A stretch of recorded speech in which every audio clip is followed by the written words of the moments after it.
Hey, what's up? So we're going to be talking about the Umidigi G3 MAX, and this is a budget device that's about $129 right now with the code that you can use, and I'll make sure I leave a cheap link down below so you can actually check it out. But this is a really nice device when it comes to the price because it's going to be offering a lot of features that I'm going to be getting into right now, and we're going to be talking about the main features that I've been using after about 7 days and my overall experience when I'm actually using this thing. And so there's a lot of different factors that come into play when you're using a smartphone, because obviously this is going to be an affordable budget device, and so the expectations that you set can't be as high as when you set them for a phone that you pay, you know what I mean, like $300 to $800, maybe even $1,000. So I just kind of want to throw that out there, that this isn't a perfect device, but it definitely offers just enough features to the point where I'm pretty pleased as a user. And so I've been using budget phones for a long time now because I definitely think that they can offer a user experience that's actually pretty pleasant. And so when it comes to the Umidigi G3 MAX, for the price of $129, it's definitely going to be worth checking out. And starting off with the build quality, it does have this nice rose gold color all across the bottom, which actually feels like a nice metallic finish.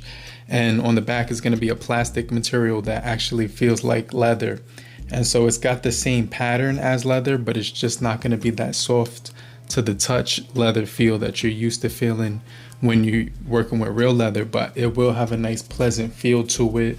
It will give you a little bit more grip in the hand. And so one of the things that I like about this device is the way that it's shaped, because it has a really nice flat edge when it comes to like the overall build quality, and it's got a nice rectangular design to it with rounded corners and just a premium feel in the hand. So overall, I definitely think for the build quality, out of 1 to 10, I would give this like a solid 9, because it just has a really nice finish, a nice weight to it. It doesn't feel cheap, and so it definitely has nice materials. Now when it comes to the sound quality, the microphones don't get extremely loud, but they do get loud enough to the point you can hear the other person that's talking to you without having to put it on speaker. And that's the biometrics with the facial recognition and the fingerprint.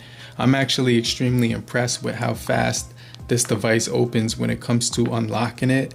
All I have to do is put my finger there, and then it's actually extremely quick and very accurate. And I've been using this device on Metro by T-Mobile, and it's been working perfectly. And so I've been getting really good signal everywhere I've been going. And so the next thing that I wanted to talk about with this device is obviously the display. And this is going to be a 1080 display, full HD plus. And so for that price, Umidigi has always been really good at making screens. I'm not sure if they get these from Samsung or whatever, but I've never cracked one, and they do offer a screen protector right out of the box, as well as a plastic case, so you can actually get that out of the box. And it won't offer headphones, but it'll offer 10 watts fast charging with a brick and a red cable. So you will get the red cable with the charging brick that charges at 10 watts. And so it's not going to be the fastest speeds when it comes to charging. So I just kind of wanted to throw that out there. But one of the things that you will be pretty pleased with, because of my user experience so far, I've never been able to drain it in one day. Just kind of want to mention that. So you can't kill this thing in 24 hours. You actually need like 2 days or a day and a half or something, unless you're just using it from start of the day to finish or whatever, like doing a battery test. But obviously in real life usage, you really can't kill it unless you're on your phone every minute. But so the battery is going to definitely be a standout feature with this device. It's going to give you extremely good battery life. Now when it comes to the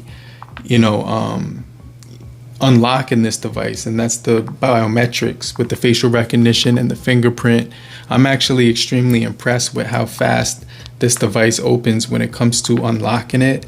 All I have to do is put my finger there, and then it's actually extremely quick and very accurate no matter where I touch it. This time when I touched it with my pointer, it didn't unlock, but if you catch it in the middle of your finger or on the front portion, or just not on the tip. Most of the time you will unlock it every single time. It's only when I try to use the tip of my finger that it doesn't work. And then when I do facial unlock, I haven't had a situation where it didn't really recognize my face. This thing is extremely accurate when it comes to unlocking with the facial rec ID. And so those two things are cool, that it will offer you both of those things, as well as the pattern, password, or PIN if you didn't want to use those, but I don't see why not. But that facial ID won't, if your eyes are closed, it'll still unlock your face. So it's not going to be like the most sophisticated technology.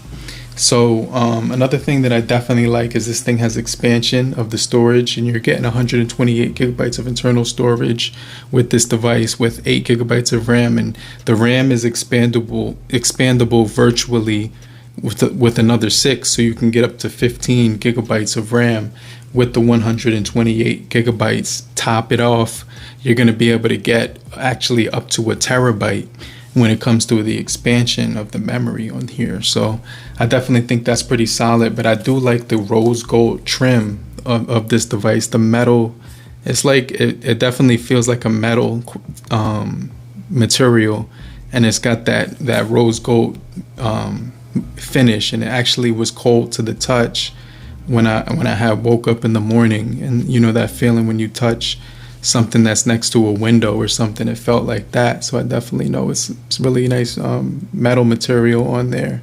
And so besides that, every now and then, you know, I pull out, you know, social media, and I'll browse social media on here, but most of the time I'm watching like a YouTube video or playing a game once in a while, every now and then, but not like crazy. But the most of the time I'll take a picture here and there. And so I was actually putting it through a little bit more vigorous testing, and the battery did drain a little bit faster the more that I used it, but it still didn't die. I still wasn't able to kill it in a day. So I definitely think that's a good thing. And so when I go into the battery on here and I just take a look at what I was getting when it comes to the performance, I'm at 43%, and it's 12 a.m. right now. And so I don't even remember if I charged it, but if I go to my battery usage, it says that I had, you know what I mean, like it shows that I did charge it, because it was never at 100% after it charged. It went to like 80%, and then I took it off the charger, and then it says right here that I have 2 hours on YouTube today, and I've been using the phone idle for 1 day and 23 hours and 53 minutes. 7 hours of screen time with 47 hours and 47 minutes of screen time. So that's actually pretty decent statistics when it comes to the battery performance on here. Really good performance when it comes to the battery on this device. Beautiful display as well. And when it comes to the gaming on here, we're getting a chipset that is like not too popular, but it's actually getting more popular with budget device, and it's going to be the Tiger T606. And they use this thing with tablets as well as budget phones too, but I haven't seen it in the premium market yet. But the Tiger T606 is actually a pretty decent chipset, because when you're gaming on PUBG, it gives you the graphics that you can choose up to smooth and extreme. And so I did notice that when I went into the display on this device, and I actually clicked the setting that said display, there was a setting in here that said screen refresh rate, and then it says right here you can click it. So when you actually click it, you're expecting to be able to change that, but it's actually just at 60, and there's no other option to change it. So you know what I mean, like it says it's going to be smooth and save power, and then the other one says a higher refresh rate will bring a smoother visual experience but consume more battery. But this is just not giving me that option. And so if anybody knows how to activate that option, let me know in the comment section down below, okay?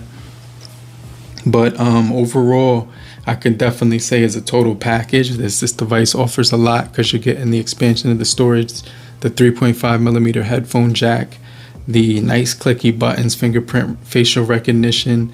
Type-C is going to be 10 watts, so that's one of the disadvantages, and the fact that it doesn't have 4K recording, and which is something that you could get picky with, right? And you know, the other thing is they won't have NFC on here, so I just want to mention that. But let me know what you guys think about this thing right here. This is the Umidigi G3 MAX. Let me know in the comment section if you're still here. Just type down below I'm still here, so I know you're still kicking it with me, and I'll get right back with you. I'll check you guys later, okay? But just type down below I'm still here, and I just want to remind you to hit the like button, and I'll check you guys later. Peace.